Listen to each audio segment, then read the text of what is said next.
en 5, bien évidemment, on est obligé de le citer, je cite le blaireau Bernard Hinault, qui est le plus grand coureur français de tous les temps. 146 victoires en pro, 5 Tours de France, 28 victoires sur le Tour, 3 Giro, 2 Vuelta, champion du monde à Sallanches en 1980, double vainqueur du Tour de Lombardie, de la doyenne Liège-Bastogne-Liège, la Flèche Wallonne, 7 étapes sur la Vuelta remportées, 6 sur le Giro. Il a aussi gagné 5 Grands Prix des Nations, voilà, par rapport à Anquetil qui est à 9.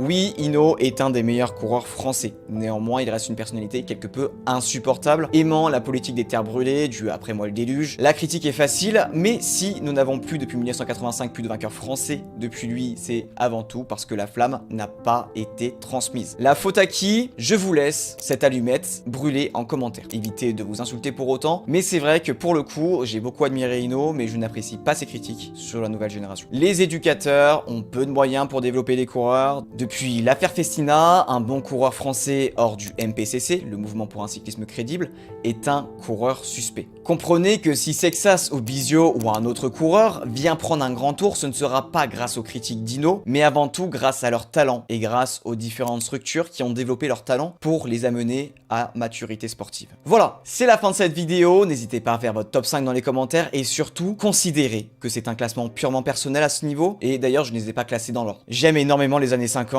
et les mousquetaires de l'équipe de France des années 30. Je n'ai pas voulu me verser à la facilité de citer nos actuels, mais sachez que beaucoup mériteraient une belle place. Si vous souhaitez participer à l'amélioration de la chaîne, n'hésitez pas à vous abonner à la chaîne, à laisser un pouce bleu et aussi à nous rejoindre sur Twitch et faire comme Tibalito et m'imposer des sujets de vidéo. Merci à toi, on se dit à la prochaine.